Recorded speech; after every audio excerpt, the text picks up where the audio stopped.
So puntahan na po natin ang ating learning objectives, no? As with any seminar or workshop, we always have to have a good understanding of what we want to learn. And what we want to learn will determine ano yung ituturo, syempre. So, we will enhance our presentation skill. We will enhance our verbal and nonverbal communication. We will handle questions and interact with the audience confidently. And the last one is we will create and deliver elevated presentation. Sige, pagpatuloy natin. So I have a quote here. Mr.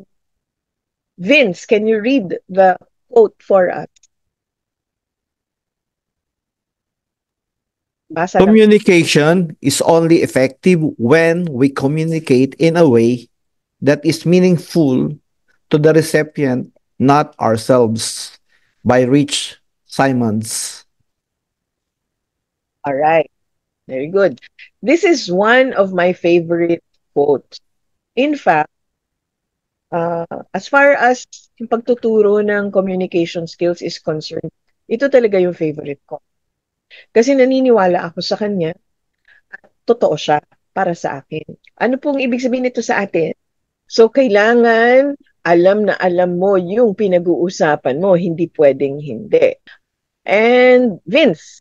For me, ma'am, effective communication is when we capture the attention of our audience 101% by using keys. Make it simple and short.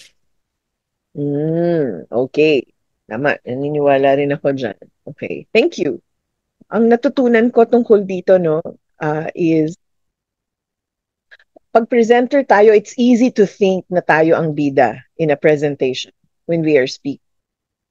It looks like that sa biglang tingin kasi tayo yung nasa harap, tayo yung nasa stage, hawak natin yung microphone. Tayo yung nagsasalita sa harap ng PowerPoint, kung may PowerPoint. Okay lang kung hindi PowerPoint, kahit whiteboard yan. It's easy to think tayo ang bida. Pero sa totoo lang, ang bida ay yung nakikinig. Everything we say, how we say, paano natin pinresent yung information ay para sa audience, hindi para sa atin. Okay? Sila ang bida, hindi tayo. Kaya, dahil sila ang bida, kailangan maintindihan nila. Kailangan makasunod sila. At lahat ng gagawin natin, pati yung boses natin, yung language na gagamitin natin, yung style ng pag-plan ng PowerPoint natin ay para sa kanilang understanding, para sa kanilang pag-uunawa. Kasi kung hindi natin matulungan sila na maintindihan yon, mag-fail tayo. No matter how nice, how good you know, or how well you know the topic, no matter how nice your PowerPoint, no matter how nice the meeting room or the audio equipment, the lights and all, kung hindi nila maintindihan, fail po yun lang. Okay. Effective. Ano ibig sabihin ng effective? Sige nga po, ano ibig sabihin ng effective? No? Alam natin kung ang isang bagay ay mabisa o effective kung nakukuha natin yung resulta na gusto natin. So, halimbawa, sabong panlaba. Sabong panlaba. Ano ba ang resulta na gusto natin pag bumibili tayo ng sabong panlaba? Malinis yung damit, mabango yung damit. Kung gusto nyo pang pumutihan, napaputi niya yung puti, no? Nawala yung mansa o yung mga medyo maitim na parts. No? So, kung nagawa yun ng sabon na binili natin, bibilin ba natin ulit yung sabon na yun? Yes, ma'am. Kasi effective siya. Bakit natin nasabing effective siya? Kasi nakuha natin yung resultang gusto natin. Ngayon, I will share a few more quotes. I ask Vince to read the quote. Itong nasa green box. Great speakers are not born, they are trained. Okay. So, I want you to be comforted. Wala pong pinapanganak na magaling. Lahat po nagsisimula sa beginner or sa konting galing lang. Pero, natututunan po lahat ng skills ng speech at ng presentation. Napapag-aralan siya, natututunan siya. So I Yes, want you to ma'am. believe that. And I want you to believe, I can do this. Mag-i-improve tayo each time we do it. And that is good. That is progress. Next, Ken Pakibasay, nasa red box. You can have brilliant ideas, but if you can't get them across, your ideas won't get you anywhere. Thank you. Sayang ang great ideas kung nasa loob lang natin. Hindi swabe yung pagkakwento natin. Ang dating tuloy hindi masyadong magandang idea. So, we should do our best to make sure that the brilliant ideas are also presented in a brilliant way, in an effective way. Ano ulit ibig sabihin ng effective? We get the desired result. And one more. Will, can you read, please? You can't hire someone else to do your push-ups for you by John Remy. Jim Moran. Okay. Kapag dinelegate natin yung push-ups, ano mangyayari? Ano ba yung purpose ng push-up? It's a form of exercise, di ba? Push-up. Pampalakas. Pampaganda ng katawan. Pero pag inutos mo, mag-push up ka nga, kailangan mo mag-push up ng 20, pero inutos mo yung pag-push up sa ibang tao, what will happen? Bali, yung dalawang tao ang mag-benefit, ma'am. Ibang Sila tao yung mag-benefit. Yes. Oo. Kapag iniwasan mo mag-push up, hindi gaganda yung dibdib mo. Sila yung gaganda ang dibdib. Why am I sharing this? Kasi we are in a presentation skills class. If you try the skill, ituturo natin, gagaling ba kayo? Yes, ma'am. Yes, kahit little by little. Yes, ma'am. If you avoid trying the skill, mag-i-improve ba ang presentation skills? No. No. So, yun yung challenge ko sa inyo. Try to do the push-up. What's your pain? As a presenter, ano ang mahirap para sa atin? Sabi ni Vince, afraid of rejection. Okay. Being judged. Unexpected technical issues. Okay. So, very important na simula pa lang ay na-test na natin, ideally, yung mga microphone natin, headsets natin, PowerPoints natin, internet connection. So, ano ang challenge ko sa atin? My challenge is to turn your pain into power.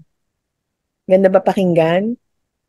Your pain can be your source of power. Sa totoo lang, may nakatagong talent dyan or magic dyan. Turn your pain into power. And so, congratulations dahil nandito tayo kasi we are slowly but surely turning our pain into power. All right. What is the purpose of a presenter? Again, do not overthink. No? Pag nagtatanong ako ng ganyan, hindi yan trick question. I want answers that are simple, that are practical. Ano ba ang purpose ng presenter? All right. So look at this. No? Ito yung audience. Do you see the arrow? Ito yung audience natin, itong mga taong yan. Okay. Andito yung what they need to know and what they need to do. Sa kabila. Ano ang kulang? Kailangan ng tulay. Akala ko sabihin nyo, bangka. Pwede rin, no? Okay. Bridge. That bridge is our presentation. May kakulangan sa kanilang kaalaman, yung presentation natin ang pupuno noon. Okay ba yun? Malinaw ba yun? Laking responsibility bigla. Actually, a presenter has a big responsibility kasi we are transferring knowledge. We are transferring information. Na malaman yung plataforma, they also need to know what to do, to vote.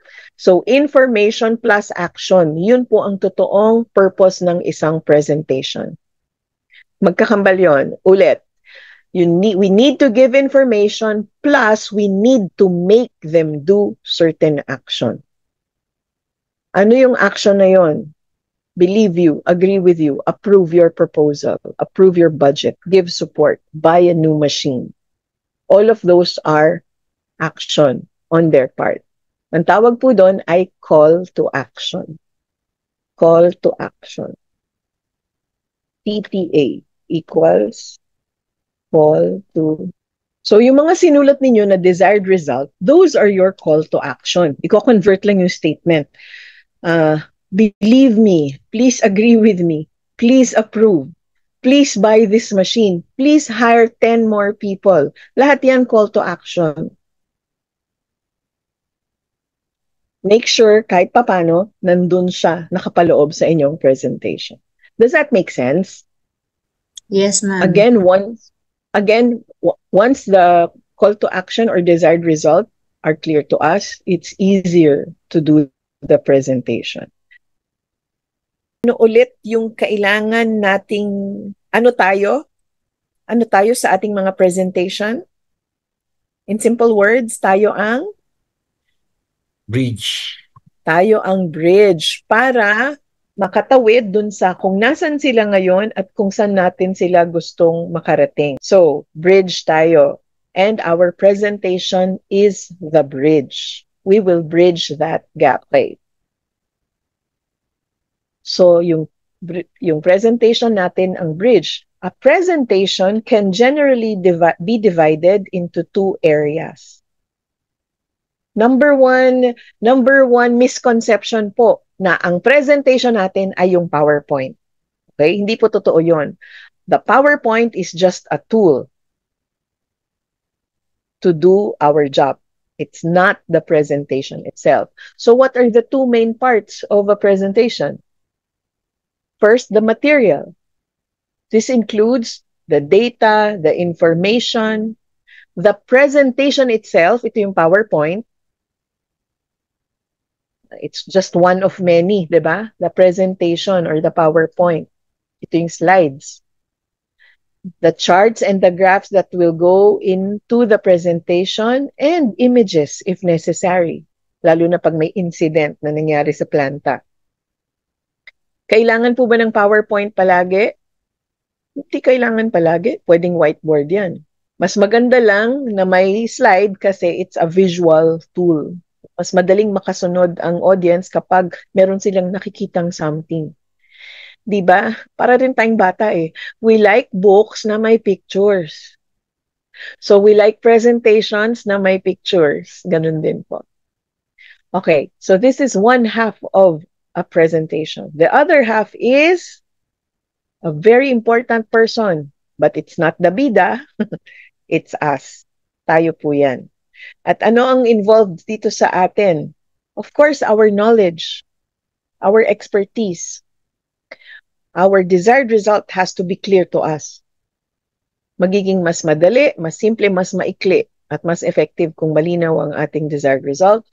We will teach you several skills, including 3 V's and prep. Itong mga ituturo natin will answer most of your pain na sinulat kanina. Okay po ba yan? May question so far? Yes, ma'am. Okay po. And by the way, pag kayo ay naatasan mag-present, lalo na bagong topic, no, hindi nyo madalas ginagawa, ang una dapat natin hinahanda ay ang ating knowledge and desired result. Bago natin gagawin yung PowerPoint. In fact, the PowerPoint is the last thing we need to do. If you have one day to prepare for a presentation, you shouldn't spend the entire 24 hours preparing the presentation. Magiging hilaw yung presentation kasi kulang sa preparation yung sarili natin. Okay? Let's prepare ourselves and our desired result. Then we can work on the PowerPoint.